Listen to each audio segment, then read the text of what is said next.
Hello dear students, welcome to Vishnu Academy. Myself I am Vishnu Vardhan Reddy.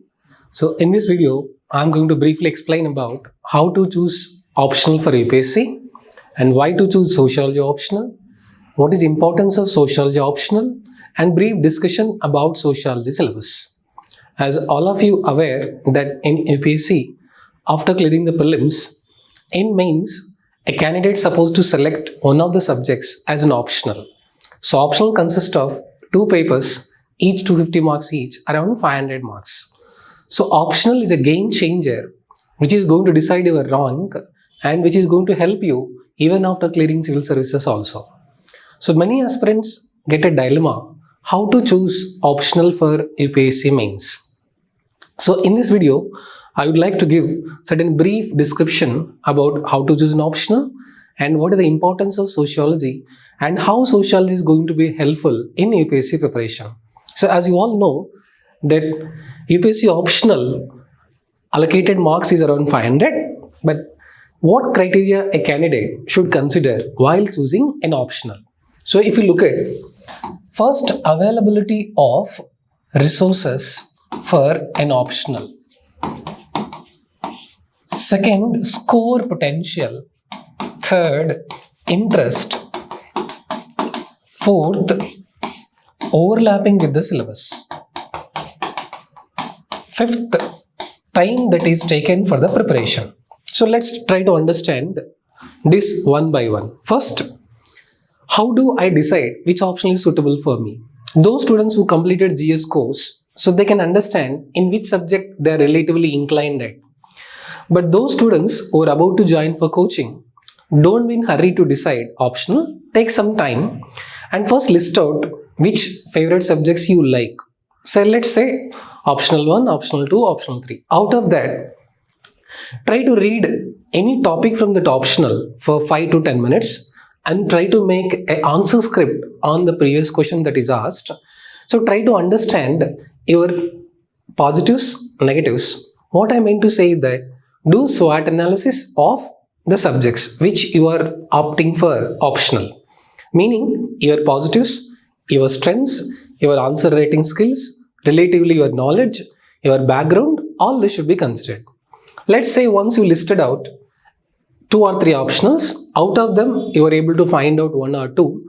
Then finally, look at the UPSC syllabus and look at its overlapping with the GS subjects. First, I would say interest is the first criteria in deciding optional, because optional is like your friend, always who is there with you throughout your UPSC preparation.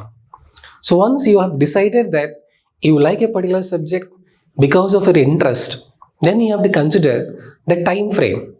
So some optional subjects are very lengthy, but cost benefit analysis is very much required for UPSC aspirant. Meaning, how much time you are spending on the optional, relatively how beneficial it is going to be helpful.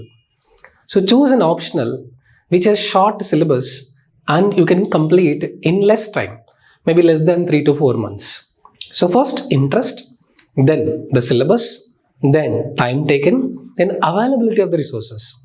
See, in optional, especially for answer writing practice, hand-holding approach, a mentor who is committed for your success is very much important, because market is flooded with plethora of materials. Now in the information age, it is very difficult to find out what is genuine source, what is not a genuine source, how much to read and way to stop. So a hand-holding approach and a good mentor will help you in solving this. So I would say the criteria that is required while selecting the optional choosing is, just now as we decided, interest. So after that we said, so availability of the resources, mentor and resources.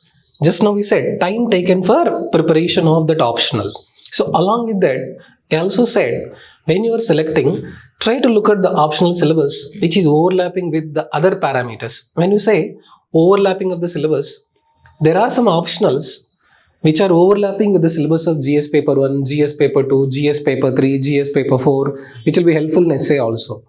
Which means you are not just preparing for 500 marks, you are preparing for roughly for 1000 marks. So a candidate should consider these parameters in selecting an optional in general. Now coming to sociology, Why an UPSC aspirant should opt for Sociology Optional? First, it's very easy to understand. Second, syllabus is clearly defined. Third, multiplicity of the resources available. Fourth, overlapping with GS Paper 1, Indian Society, Social Justice, Values and Ethics, Economic Studies, Land Reforms, and invariably you will be able to attempt one essay also from sociological background. So in Sociology Optional, we are going to understand every issue from 360-degree analysis perspective, historical, political, economical, legal. So a candidate will be in a position to present the topic from multiple dimensions with valid and scientific analysis. This is going to develop a holistic perspective on the current affairs. It will be extremely helpful for value addition in answer writing. And most important, an individual become a better individual and he will understand the society from various dimensions. So in simple sentences, why should a candidate opt for Sociology Optional? You are not just preparing for 500 marks, you are preparing for roughly for 1000 marks. Essay, GS paper on Indian society, social issues, social justice, social change, socio-religious movements, socio-economic change. Without any additional preparation, with simply sociology background, you will be in a position to attempt. And your answer writing skill will be enriched in such a way that this will be helpful even for more marks in GS papers. So, how we are going to teach Sociology Optional in Vishnu IAS? So first 3 to 4 classes, I'll be spending time on understanding sociological terms.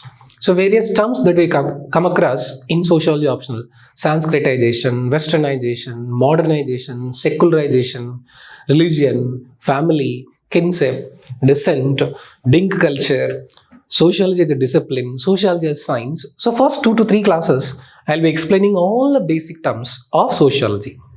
Later, we will be understanding the sociological dimension from the newspapers, and we'll be doing interlinking of the preparation of paper 1 as well as paper 2. Again, special focus will be given on thinkers and comparative study of the thinkers. And every day in the classroom itself, I'll be giving a question and I'll be making daily answer writing practice as part of our curriculum. So we'll be completing the entire syllabus roughly in 4 months, and it will be very interesting and engaging, along with discussion and debate on sociological issues. So in this video, I'll be briefly explaining about the importance of sociology, syllabus of the sociology. So why do we select, or why should we select a student supposed to select Sociology Optional? So significance of sociology is, like any other subjects, sociology is understanding the society from multiple dimensions. So tomorrow after becoming civil servant, obviously you are going to face so many social issues. For example, Anti-Dowry Act is passed in 1961, but why still we have dowry problem? Corruption, even though is not morally accepted, legally accepted, why still corruption persists? So all of you are aware of something is happening about corruption about a Delhi judge. So despite poverty eradication programs for the last 75 years, why still poverty persists in India? Despite so many welfare policies, why girl child is not treated equally that of boy child in India? Why patriarchal mentality still consists in India? So why male ego is not accepting equal rights for the woman? Why diverse rights are increasing? Family system is degenerating. What is happening to values and ethics? So we are going to understand interaction of individual with family, interaction of individual with society, interaction of individual with schools, colleges, universities, educations, all this. So sociology is very significant because it provides us holistic understanding of economic, politics, religious, cultural, all these aspects. So this is in brief about what is the significance of sociology. See, it deals with interdisciplinary subject, meaning as a government officer tomorrow, you are going to solve social issues, you are going to understand sociological problems, you are going to everyday interact with the society. So as a civil servant, as an aspirant, you will be able to understand so many questions from holistic perspective, which will help you to get the grassroots reality. Why India is developing, but why Bharat is still in dark? Why, despite impressive economic growth, Why social inequality is present in India? Why concentration of wealth is happening only in the hands of some people? So sociology helps in understanding deeper knowledge of all these aspects.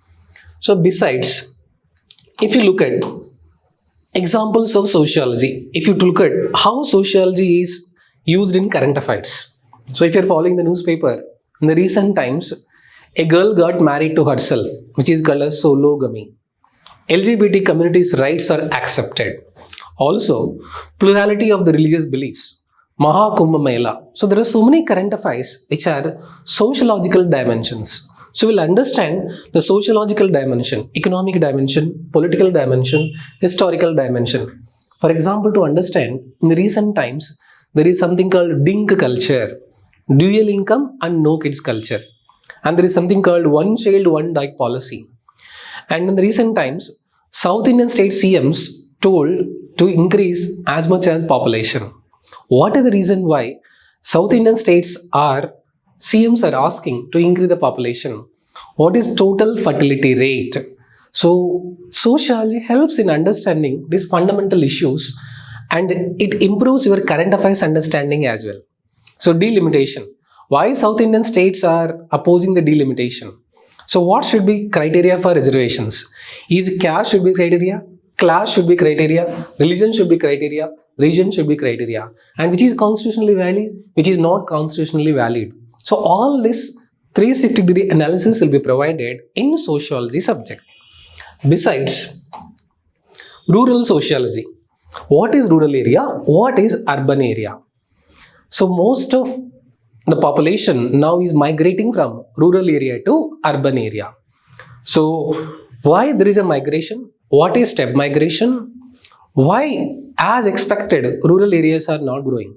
Urban-rural divide, digital divide, so educated, uneducated, skilled, unskilled, so organized, unorganized, formal, informal sectors. So rural, how village was there earlier before independence? How village got changed after independence? How village is going through the changes right now? So this is called as rural sociology. Untouchability, caste system, cooperative societies. So in the rural area, division of labor, all this we are going to understand. How in the rural area, there has been a change in the trend, change in the food habit, change in the dress habit, change in the human relationship, change in the family system. So knowledge of rural society is extremely helpful because there are separate departments for the development of rural. For example, Ministry of Panchayat Raj and Rural Development, Panchayat Raj institutions, local bodies, decentralization of governance, local self-governance. So understanding the rural areas from sociological perspective will create a better knowledge. So tomorrow, as an IAS officer, when you are implementing the policies, especially in the rural areas, you will be in a better position to reach to the intended beneficiaries. So this is in brief called as rural sociology. And urban sociology. So what is urban area? What is metropolitan area? What is municipality? What are the problems that we are facing in urban area? Generally, if workforce of more than 75% is doing non-agricultural occupation, that is called as urban area. Now what is urban area? What is planned urbanization? Why urban areas are facing problem of traffic problem, water problem, pollution problem, illegal encroachments, and between urban area and rural area, change in cost of living, change in standard of living, and social problems that are happening in urban areas. And in the modern day, if you're following newspapers, what are the various changes that is happening in the urban area? So modernization, urbanization, westernization, how there is a difference in food habits, how there is a difference in family system, how there is a difference in economic material wealth between rural and urban area. So you may be posted in the rural area, you may be posted in the urban area, but understanding the urban sociology help you to deal with urban problems effectively, like use of renewable energy, better planning of economic resources, planned urbanization, and use of latest technology to solve the problems of traffic problem and to address water scarcity. So urban sociology helps in solving so many urban issues that we are facing right now. Now, besides rural sociology, urban sociology, gender and society. One of the favorite topics for the examiner, both in general studies as well as sociology optional. So, what is inequality? What is biological inequality? What is social inequality? What is economic inequality? What is political inequality? What is regional inequality? See, God created, there is only one inequality. There is biological inequality, man and woman. Gender inequality is created by society. So, if society is creating social inequality, why can't we address that social inequality? Why female labor force participation rate is less in India? Why there are social mobility restrictions for women in India? Why, unlike men, women are not considered as asset? Unfortunate to say this, Indian society considers boys as assets and girls as liabilities. But in reality, both are non-performing assets. So gender does not matter. But why this perception about gender still exists in India? Why India's ranking in gender inequality is a cause of concern. So the interface of gender and society, discrimination, sexual orientation, female foeticide, female infanticide, feminization of agricultural laborer, and harassment of women at workplace, protection available for women, gender budgeting. So these are the brief topics that we are going to cover to understand a sociological interface called gender and society. Besides population and society, what is the interference between the population and the change that is causing in the society? Why population in some states is more? Why in population some states got stabilized? And population should be taken as the criteria for devolution of funds or not? And John Malthus, population theory, birth rate, death rate, fertility, couple, family planning, family system. So change in the way perception about population. Whether population is a boon, whether population is a bane, what is demographic dividend, how demographic dividend can be a demographic liability, and it is expected that India is having one of the highest young age population. So can India reap the benefits of demographic dividend? So demographic dividend means advantage of having young population. So can India use this young population and convert this into its advantage? So this aspect will provide us population and society dynamics. What are the problems with the changing population? Why social evils are increasing? Why poverty and unemployment is increasing? Why criminal activities are increasing? So this aspect will be understanding, that is called as population and society. So besides social problems, so if you briefly identify, there are so many social problems Indian society has been facing. Vetti system, Devadasi system, Jogini system, and in the recent times, Agoris. So if you're following, social evils, untouchability exists in different forms. Honor killings are still continuing in the society. Poverty is still a problem. Unemployment is still a problem. And the interface between social evils. Why as a state we are not able to eradicate so many social problems? So corruption, poverty, dowry, unemployment, pollution, gender inequality, social evils. So which means opposite of poverty is not wealth, opposite of poverty is justice. Poverty anywhere is a problem to prosperity everywhere. So there is a concept called inclusive growth. So why inclusive growth is required? As part of inclusive growth, how we can understand social problems, how do we try to reduce social inequalities?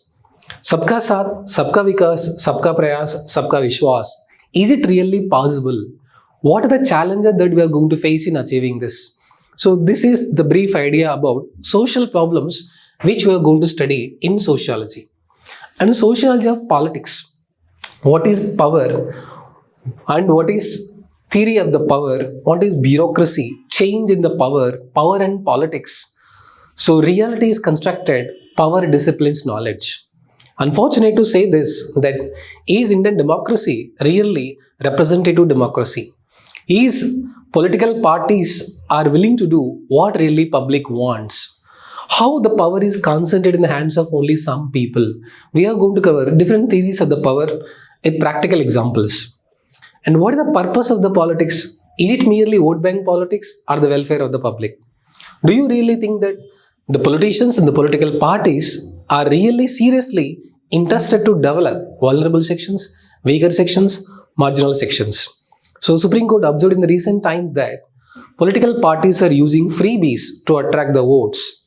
So, dharma of the politician is to come into power in the next elections, no doubt. However, in the long term, they should also ensure socio-economic justice with focus on welfare of weaker sections and marginal sections. What is coalition government? How political dynamics are changing? How regional parties are emerging? How politics is changing? How political ideology is evolving? How in the modern day politics is influencing day-to-day life. So in sociology, we are going to study the politics as one of the aspects. Sociology of economics, which means how wealth is created, how wealth is being changed, and what are the changes in the ideology. Capitalism, socialism, communism, mixed economy, role of the government, role of the private sector, facilitator of the government. So how economic wealth is being changed, how society is influencing economic wealth is influencing society. For example, Karl Marx says, historical materialism, where economic factors are called as infrastructure, other factors in society is called as superstructure. So when there is a change in the material wealth, economic structure, it is bringing the change in superstructure. Corresponding changes are happening in family, corresponding changes are happening in society, corresponding changes are happening in other spheres. So how society is influencing economics, how economics is influencing sociology. This is also we are going to study. So if you look at brief idea about the syllabus, so sociology paper 1 and paper 2, it appears that there are so many chapters. But if you go through the syllabus properly, there are so many chapters with the same name in paper 1 as well as paper 2. So what we'll be doing in the regular class, we'll be doing integrated preparation of paper 1 as well as paper 2. However, in paper 1, we'll be studying this holistically from global perspective and thinker's perspective. In paper 2, we'll be studying exclusively from India specific. We'll be taking case study from current affairs. We'll be quoting the newspaper articles to validate our answer. So in paper 1 and in paper 2, broadly the syllabus as you look at. So paper 1, first chapter is Sociology the discipline, meaning how a subject called sociology got evolved. What happened in Europe? What was Industrial Revolution? What was French Revolution? What was Russian Revolution? How the so many modern thinkers from Auguste Comte to recent sociological thinkers, the concept and the discipline of sociology got emerged. What is sociology? Understanding of society holistically and scientifically from various dimensions is called as sociology. In simple, we are going to understand a human being from 3 dimensions. Whom society think you are, whom whom you really are. So sociology is understanding of a man from 3 these dimensions. So in the process, the first chapter will provide us sociology and common sense, sociology compare with the other subjects, sociology anthropology, sociology political science, sociology economy, sociology geography, sociology history, all that. The first chapter will provide us base of how the concept of sociology emerged, how modernity and social change in Europe led to emergence of sociology. So second topic, comparison of sociology with the other subjects. So what is the scientific division of sociology with the other subject? So third subtopic, if you look at in first chapter, is sociology and common sense. So this is the brief idea of first chapter called sociology the discipline. Second chapter, sociology as science. What is science? What is art? So what methods are used in science? What methods are used in art?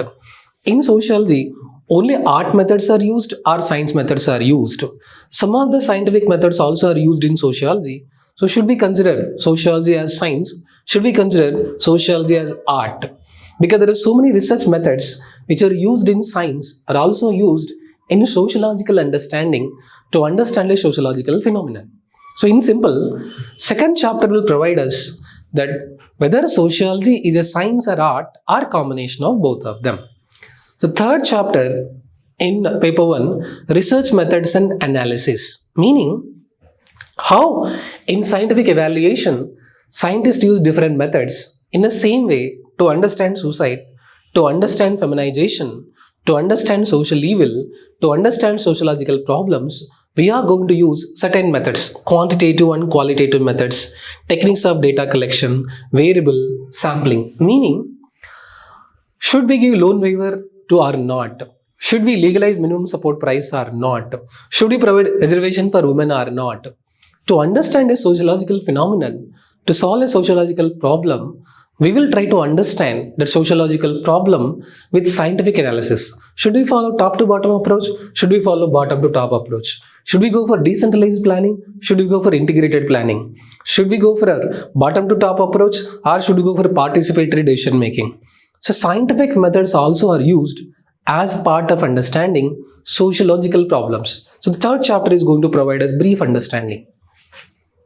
Then coming to very important chapter in sociology for UPSC aspirants is sociological thinkers. See, one of the popular quotation, thoughts become things. Thoughts become reality. So a person got a thought and that thought got materialized, and that materialization we can see in society. So this is the crucial chapter for sociology optional students. We need to get clarity of micro concept, macro concept, comparative study of one concept with the other thinkers, and 360-degree analysis of the thought. Which means, what is the thought, what is the premise of the thought, what are the salient features of the thought, what is the criticism of the thought, and the time frame in which that thought was created, time frame in which the sociological thinker gave that concept. So here briefly we are going to study Karl Marx historical materialism. How material wealth is changing, how class struggle is changing, what is class in itself, what is class for itself, what is historical materialism, what is dialectics, what is dialectical materialism, and we are going to cover change in mode of production, change in relation to production, and concept of alienation, religion, class struggle. What is concept of alienation, sir? A person is not okay with himself. Because of extreme specialization and modernization, a person is just feeling he is a cog in the machine. He is getting alienated from himself. He is not understanding why he is working. He is not feeling happiness at the work also. The concept of Karl Marx alienation is being felt right now in the modern day also. So briefly, in Karl Marx, we are going to cover historical materialism, change in mode of production, religion is opium of the masses, alienation, class struggle. Then coming to Durkheim, one of the popular sociologists, division of labor, social fact, suicide, religion and society. So suicide, why a person is committing suicide, what are the various factors which are influencing suicide, and in fact, what measures we can take to prevent suicide. Can you observe any future in the suicidal trend, and is it good or is it bad? So what type of measures we can take to address suicide? So this is brief idea about Emile Durkheim. Max Weber, social action, ideal type, authority, bureaucracy, Protestant ethic and spirit of capitalism. One of the popular theory of the Max Weber is power dynamics, charismatic authority, legal rational authority, traditional authority, what is power, what is authority, how power dynamics is changing, what is bureaucracy, what is ideal type, what are the ideal features of bureaucracy, and we'll be comparing Max Weber with the Karl Marx also, their ideas also on religion, their ideas also on social change, their ideas also on power. So this is briefly about Max Weber. Then Talcott Parsons, social systems and pattern variables, which means in society, what type of parameters are continuously changing, which parameters are constant, and based on these pattern variables, can you understand the social change? This is brief idea about Talcott Parsons. Then one of the popular sociologists, Robert K. Merton, latent function and manifest function, conformity and deviance, reference group. What is primary group? What is secondary group? What is reference group? If an individual is in conformity with the society, what rewards he is going to get? If an individual is moving away from the society, how the society punishes. For example, earlier LGBT was not accepted. So same-sex marriages were not accepted. But now, when individual is having orientation towards that, how society is reacting to it. So when an individual is following rules and regulations of society, how he is being rewarded. When an individual is going away from societal norms, how he is being punished. How a person is constantly learning socialization process from parents, from school, from friends, from family system, from social change. Then Mead, self and identity. So who are you really? What is your perception about you? What is societal perception about you? Which means, are you really true yourself? Which means, are you true to yourself sometimes? Are you doing something out of obligation? So are you the same person whom you wanted to be? So this is a internal reflection of self and identity. So in sociological thinkers, I'm going to make it very simplified because for each thinker, I'm going to provide a tabular form of A4 sheet in which we'll be taking up an idea, we'll be understanding its positives, negatives, conclusion, criticism, comparative status, so that you will get a brief idea about sociological thinkers. So we can quote sociological thinkers for a value addition, and it will be very, very interesting. And you will get to know the sociological aspects from multiple dimensions perspective. So next chapter in the first paper is stratification and mobility. So stratification means how society is divided based on caste, based on color, based on gender, based on region, based on religion, based on economic status. Mobility. As an individual, how he is trying to move in the society. As a group, how they are trying to upgrade themselves. As a group of communities, how they are moving. Social mobility. For example, if you give clear civil services, not only your mobility happens, your family mobility, your community mobility, your caste mobility, your regional mobility also happens. So how social mobility is happening in the Indian society, how it is happening in the rural area, how it is happening in the urban area. Stratification, dividing society based on various layers is called as stratification. So for example, in society right now, we have division based on economic inequality, rich and poor, middle class, upper class, lower class. We have division based on purity norms, Brahmin, Kshatriya, Vaishya, Sudra. We have division based on urban area, rural area, digitally educated, digitally uneducated, literate, illiterate. So there are various divisions in the society. How these divisions are going to be addressed? So that is called as stratification and mobility.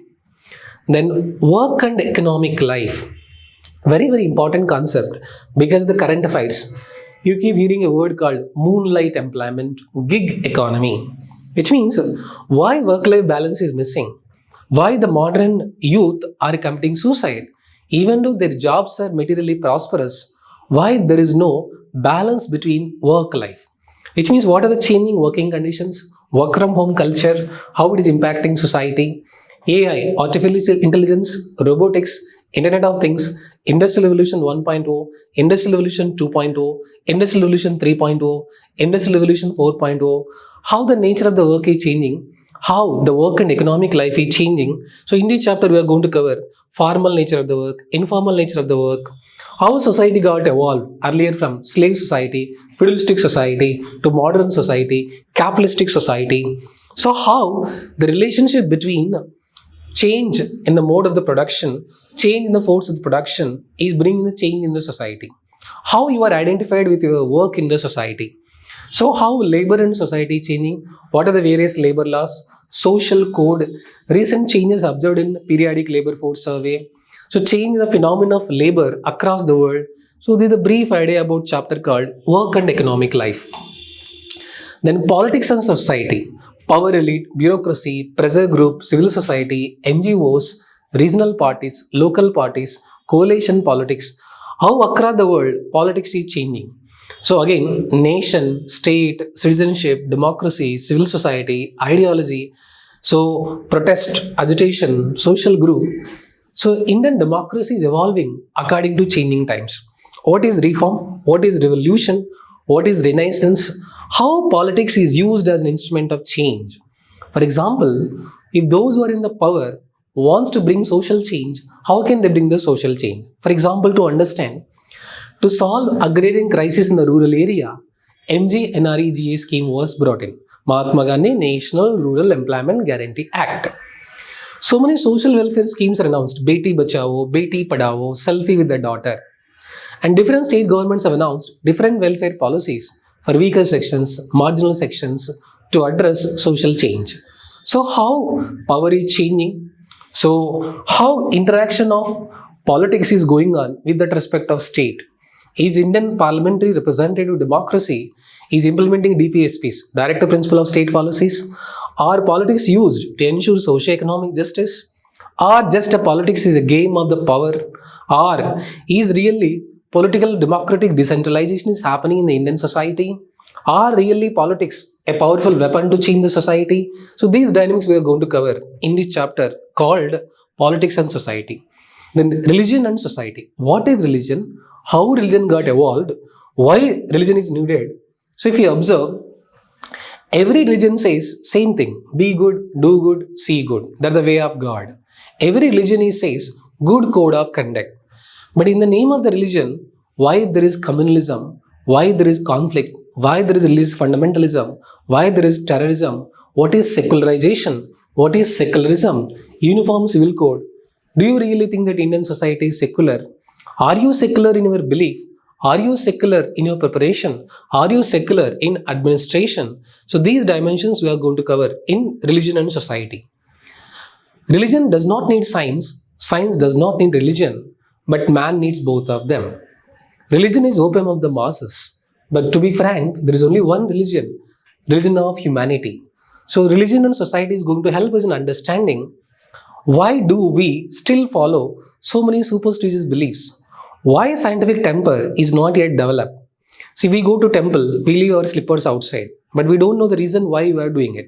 Similarly, when somebody says, if you this Rudraksha, you are going to get selected for civil services, should we believe? Do you believe?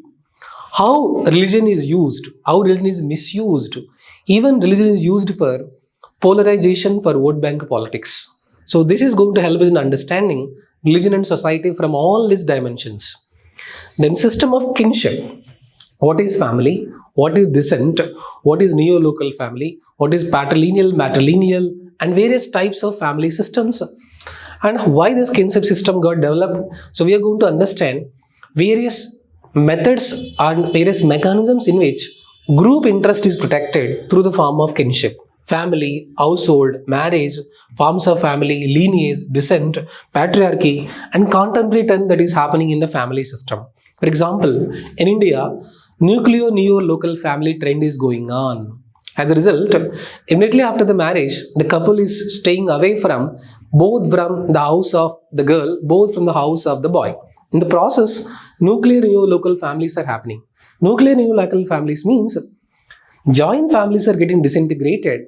The couple, where at the place of the work, both boy and girl are staying together.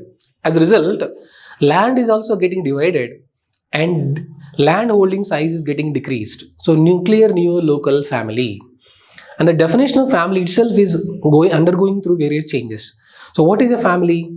Where one live further, all live together under one roof is called as family. But why the modern day family system is changing? So can we call two people as a family even though officially they are not getting married? What type of responsibilities are there in family? So what is the role of the family in shaping the generations? See, good individual is part of good family. Good family will leads to good community. Good community will leads to good nation. So why the overall global society respect Indian family system? So what is happening? Change in the family. Globally, change in family in India. Then social change in modern society, which means how change is observed in the society in terms of religion, in terms of family, in terms of education, in terms of science and technology. 10 years before, 20 years before, how the society was, how the society is, how society will be in the future. So what are the various methods of social change? So because of science and technology, because of change in education, see, every parent wants to provide good quality education to the children so that they can bring a social change. It helps in their social mobility. So what are the various instruments of social change? How social change is happening through all this, we are going to cover.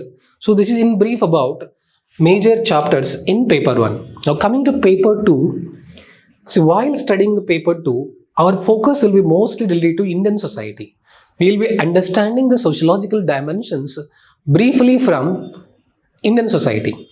How in ancient India this social phenomenon was observed, how in medieval India this social phenomenon is observed, how after independence sociological change is happening. So briefly in second paper, when you are writing about an answer, you should take a precaution that use as much as examples from Indian society and quote current affairs from daily newspapers to enrich your evaluation of the answers.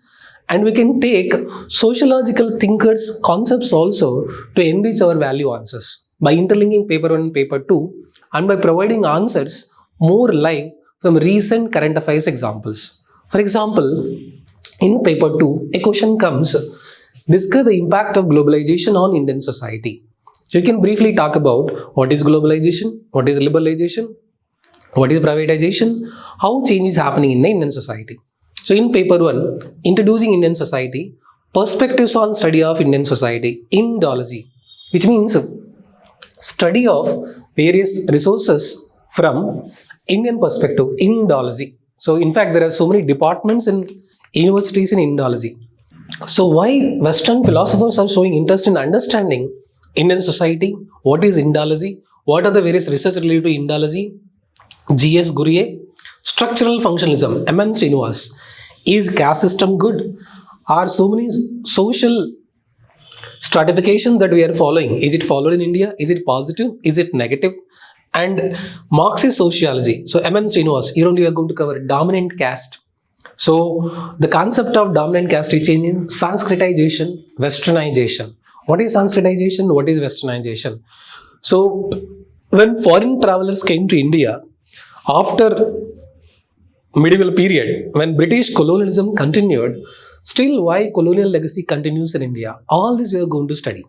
Marxist sociology, A.R. Desai, meaning in this chapter, we are going to understand sociological change from the conflict perspective from Gandhian socialism or Marxist socialism, which is more relevant for Indian society. Then impact of colonial rule on Indian society, meaning impact of British on India's revenue system, impact of British on India's administrative system, impact of British on industrialization. Apart from that, modernization of Indian tradition. So what is fashion? What is tradition? And what is happening with tradition and fashion?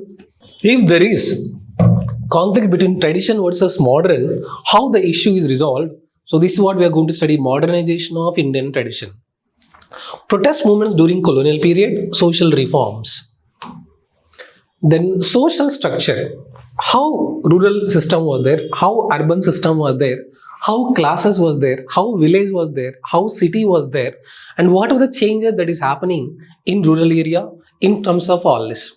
So idea of Indian village, village studies, agrarian social structure, how land reforms got evolved, how the concept of rich, poor, middle class is changing, how the Indian traditional village, which is based on cooperative model, over a period of time got changed. So this is what we are going to cover, rural and agrarian social structure. Most important topic, which is a burning topic also, caste system. So perspectives of G.S. Gurye, M.N. Srinivas, Louis Dumont, Andre Betteley. So what is caste? How caste evolved? How caste is influencing our decision making? Caste versus class, various theories of the caste, dominant caste, whether people are caste conscious or class conscious or both caste conscious as well as class conscious. So what is perspective of Dr. B.R. Ambedkar and caste system? What is perspective of Mahatma Gandhi and caste system? How caste system is influencing our social life? Untouchability. Do you really think that just because we banned untouchability through Article 17, untouchability is really eradicated in India? Or untouchability exists in different forms? So in the recent times, you're following newspaper, in Tamil Nadu, when a person is coming and asking a tea in a tea shop, first they're asking the caste. In Rajasthan, when a lower caste child is drinking water from a pot, teacher punished and the child committed suicide. So why this caste is so much occupied with Indian society? Do you really need caste? Can you remove the caste? Can you establish a society without caste? Can you remove the caste from our certificates? Can you remove the caste from our identity? So is it practically possible? So this is a brief idea of caste system. Then tribal communities in India. So we say that tribals are backward, they are following primitive living, but how totemism evolved, how their worship got evolved, what is Schedule 5 area, what is Schedule 6 area, and we are going to study so many tribal movements which will overlap with history also. So still, why many tribal people are backward, why they are not aligned with the mainstream society, why tribal communities are still not able to upgrade to the changing times, Schedule 5 area, Schedule 6 area, tribal culture, PESA, all this we are going to cover. Now coming to social classes in India, which means agrarian class, industrial class, middle class. What is the definition of the class? Is it a relative word? Is it a reference word? So how classes are being evolved? Besides, system of kinship in India, religion and society in India, and social change in India. Vision of social change, which means, can inclusive growth possible in the mixed economy? Colonial impact. So is mixed economy suitable for Indian society? Again, idea of development, planning, mixed economy, education as a social change, rural and agrarian transformation, green revolution, industrialization, urbanization, modernization, westernization, settlement in India, migration, step migration, so politics and society. So all this we are going to cover. And we are going to understand social change in India, especially after independence. For the last 75 years, what is the social change that we brought in? 73rd Amendment, 74th Amendment, decentralization, welfare policies, green budgeting, gender budgeting, sub-budgeting, allocation of the resources, how Indian society is evolving over a period of time. So social movements in modern India, peasant movements, farmer movements, women movements, this will overlap again with history where during British time, so many revolts happened against the British, peasant revolts, tribal revolts, so temple entry movement, so peasant and farmers movement, women movement, backward classes movement, environmental movements, Chipko movement, ethnicity, identity. What is the problem in northeastern India? Bodo land, advisory council, autonomous council, regionalism, separatism, secessionism, Maoism, Naxalism, Leninism, Gandhianism, all this we are going to cover in this concept. Ethnicity and identity movements. Why there is a division in the Indian society of North India, South India, Northeast India, again, rich and poor, ethnicity based on racism. We are going to cover all those concepts in this. Population dynamics, challenges of social transformation, poverty, inequality, displacement, so caste conflicts, ethnic conflict, communalism, religious fundamentalism, all this we are going to cover. So in brief, paper 1 talks about fundamental basis of the concept and paper 2 talks about specially to Indian society. So in Sociology Optional, in the span of 4 months, we are going to cover so paper 1, paper 2 in the integrated manner, and daily we'll be providing answer writing practice, and at the end of each topic, I'll be providing a detailed PDF, concise version from exam perspective. So at Vishnu AS Academy, we are going to launch Sociology Optional from April 21st. So now the popular quote in sociology is, education is the most powerful weapon to change the world.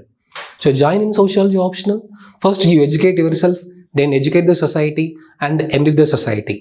So in the process, you learn sociology and become an agent of social change and bring change in the society. Because so overview of the sociology help you in understanding yourself better, society better, so that you will be instrument of social change as an IAS officer, as an IPS officer. And my favorite quote, it's not over till it is over. So till you get selected in UPSC, till your roll number is there in the holy PDF, I am there here to support you. We are there here at Vishnu AS Academy to support you. So finally, to end with the quote, to teach is to touch lives forever. So at Sociology Optional, we are going to touch your lives forever, and in return, you are going to touch Indian society forever. Thank you. Jai Hind.